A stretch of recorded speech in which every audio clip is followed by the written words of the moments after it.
What if I told you Prague hides an artistic virus, the style so contagious it spread across whole Europe with the speed of light and influenced all the subsequent art style after it? Once you see it, you can't unsee it. And today I'm gonna show you the best examples of it.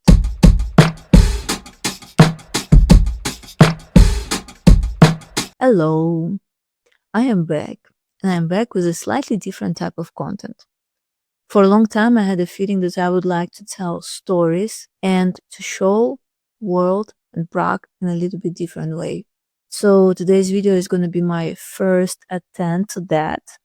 And without further ado, let's get started. How many of you know what is Art Nouveau? And how many of you know that Prague is actually one of the biggest representatives of this style?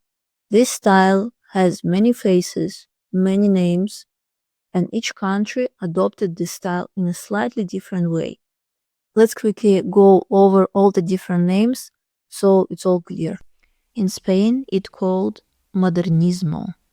In Italy, Liberty style.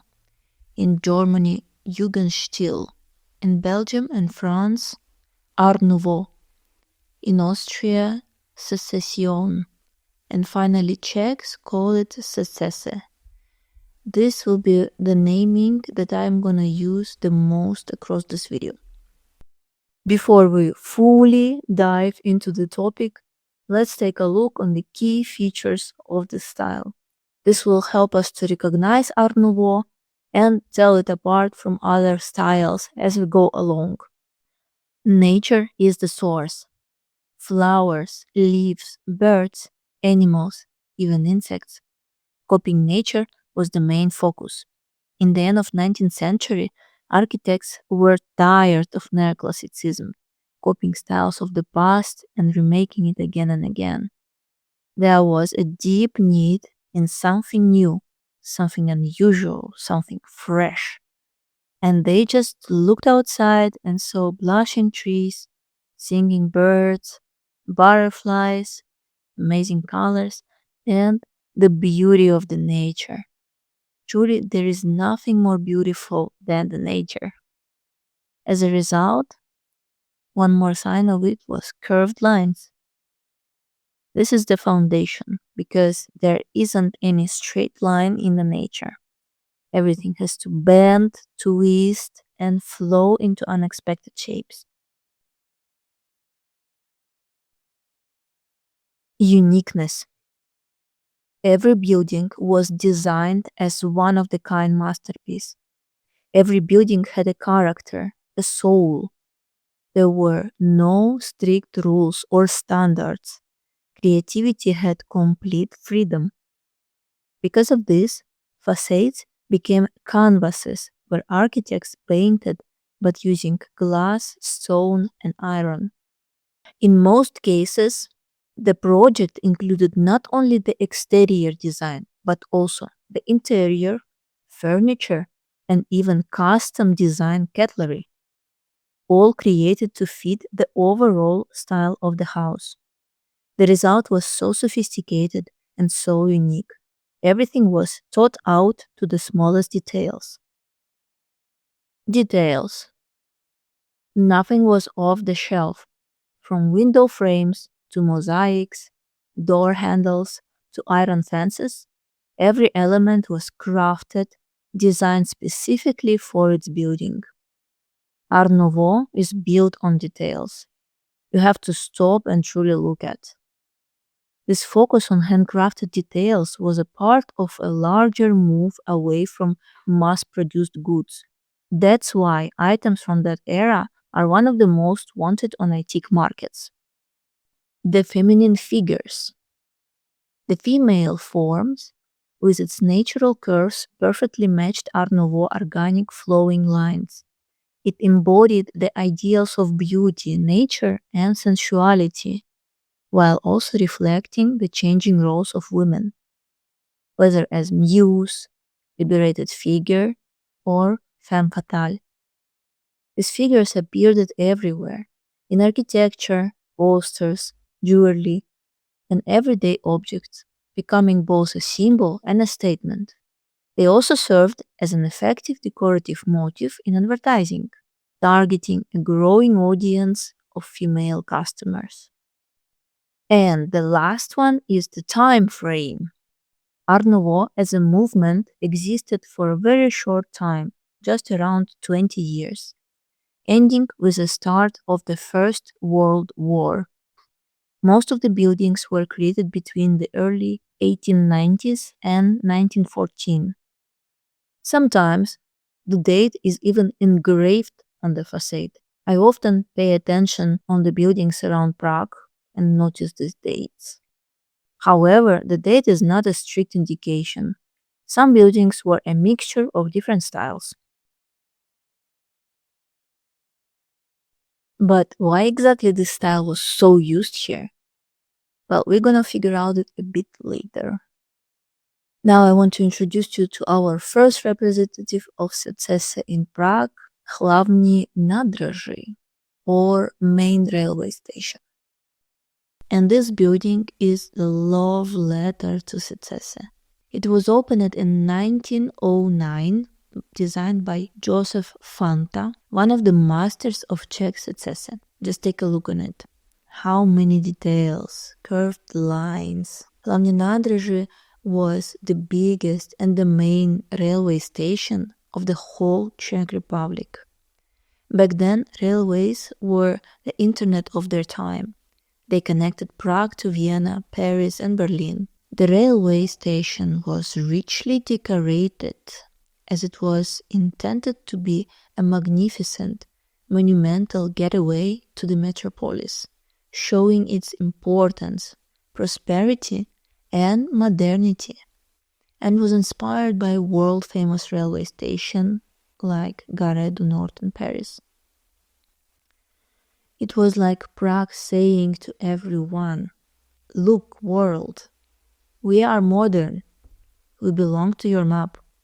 Inside the dome is decorated with 12 female figures, each representing a Czech land or city. Also, hidden inside the building was one of the coolest innovations of its time, the very first VIP hall.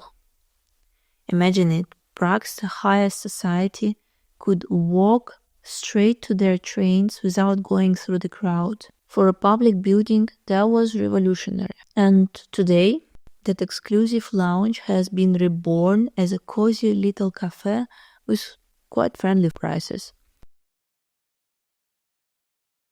Fun fact, I actually spent time sketching here because there are so many terrifyingly good details. It's just fantastic.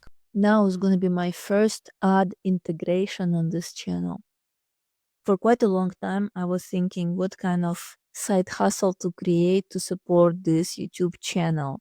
Also, for quite a long time, I had an idea to create original souvenir production from Prague with my designs. And as you might know, I'm also sketching quite a lot. For example, these are the sketches of the heads from the facade of Hlavní nádraží. All of that I combined together and I created my online souvenir shop, which I'm happy to introduce finally to the public in this YouTube video. There is a lot of my original design works based on my sketches, my Photoshop collages, and so on, turned to the posters, stickers, and different souvenir production. So check it out. The link I will leave, of course, in the description below this video. And now let's get back to our main topic. The building went through the huge reconstruction, and this reconstruction is still ongoing. The amount of money spent on it is still not settled, but will be in order of billions of crowns. And controversy has erupted over the highway that runs in front of the historical building. Many tourists try to run from one side to another, risking their lives for beautiful photos on Instagram. Well, now this information is for you guys. If you don't want to use long inconvenient walk through underground passage, Just use another pedestrian way from the museum along the highway. Also, the tip from the locals. The best spot for beautiful pictures, especially on the sunset, is to go to Шпанелska Street, which is above the Hlavni Nadraže, and I guarantee you this view is just fantastic. This is my favorite spot in Prague because I really like to observe the trains. The next stop is Grand Hotel Europe. Grand Hotel Europe is located on Wenceslav Square. I'm sure you saw it before. We are lucky to have it finally open after very long taking reconstruction. The funny thing that I saw the old interior before reconstruction. My first visit happened in 2014 on Design Block event. My actually first design block, because I just moved to Prague this year. And this beauty took my breath away. But now everyone has amazing opportunity to see it with their own eyes. You can book the room in the hotel or you can visit the restaurant on the ground floor, which is open for everyone. I checked it out myself and it's good.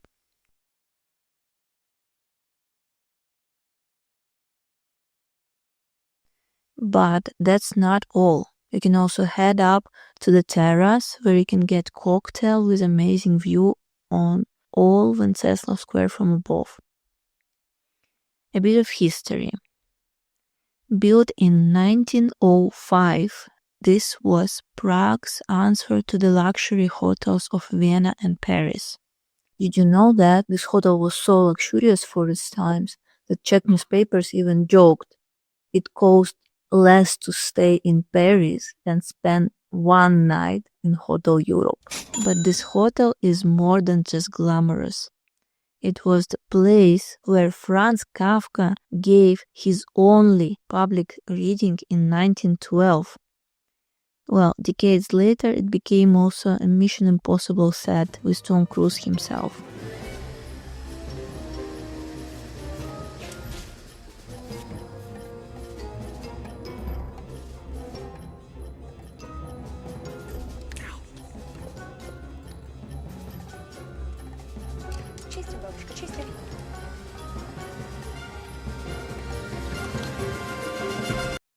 Oh, and the reconstruction? The cost of it was 500 million Czech crowns, which proves one thing.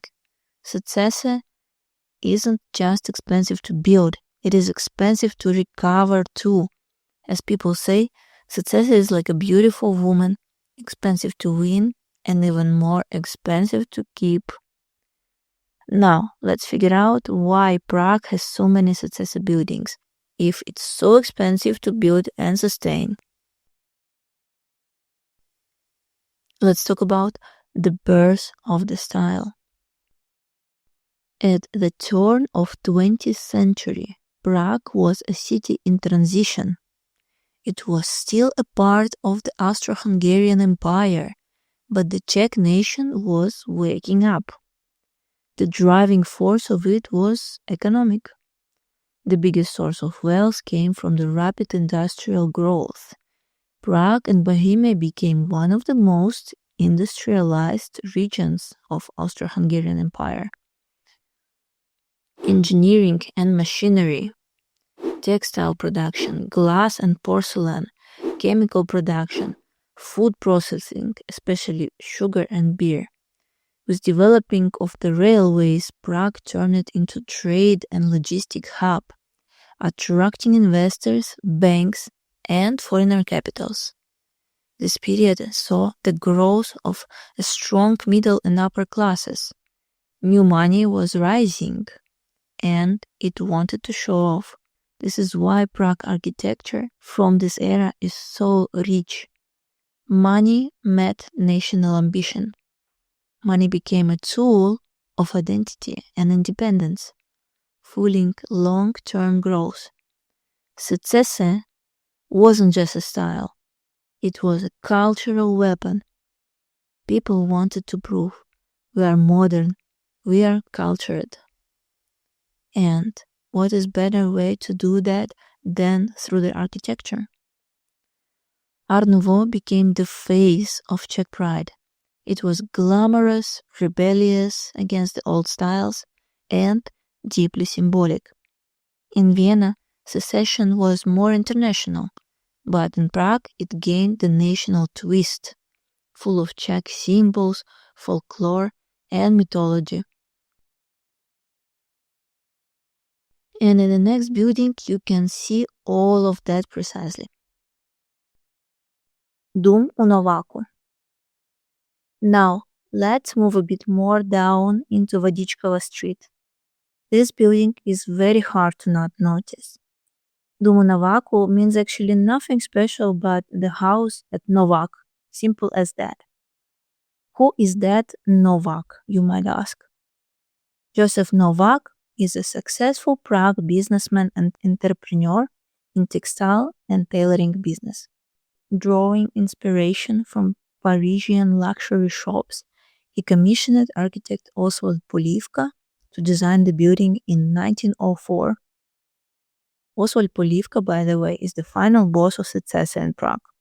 He is the author of many iconic Secesa facades, including the Topic House and the new City Hall. And there is one more of his masterpieces on this list, waiting in the very end of the video. Don't miss it.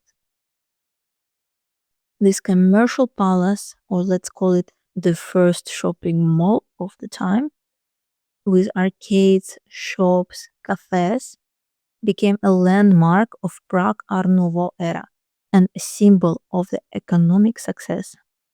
The building is full of details, the doors, the balconies, the colorful mosaic, the cast iron elements. The facade was designed so sophisticatedly as to draw attention and attract potential customers to take a look inside. It is a big complex of passages where you can go through. Also, you can find Paternoster inside, an endless elevator staircase which has been operating since it was built in 1929. Do you understand that actually it was the first kind of elevator humanity come up with, and it was a miracle of the technology. Technology! Now, let's talk about technology actually. That was definitely very interesting times to live in. One more reason of Art Nouveau appearance was certain technological changes in the late 19th century. Europe was experiencing the second industrial revolution, sometimes called the technological revolution. One of the biggest shifts was the move from steam power to electricity. Electric lighting also extended working hours. Machines became smaller, faster, and more precise. This period also saw the creation of new materials: reinforced concrete, steel, ceramic tiles, maiolica, cast iron, bronze, and aluminum. That expanded the possibilities of design and construction. But it had a negative side as well. Mass production began to replace traditional craft workshops. Well, in this environment, Art Nouveau embraced both the use of new materials and technologies, combining with traditional craftsmanship. And on this intriguing note, unfortunately, I have to wrap up the part 1 of Secesa video. Unfortunately, I had to split it into 2 parts because there is so much stuff I had to cover up and video became quite long. But in a part 2, there is a lot of interesting stuff and you will see. Secesa as a private housing. Stunning religious building in the Secesa style. Czech artist who became an icon of the global Art Nouveau movement. And many more. Stay tuned.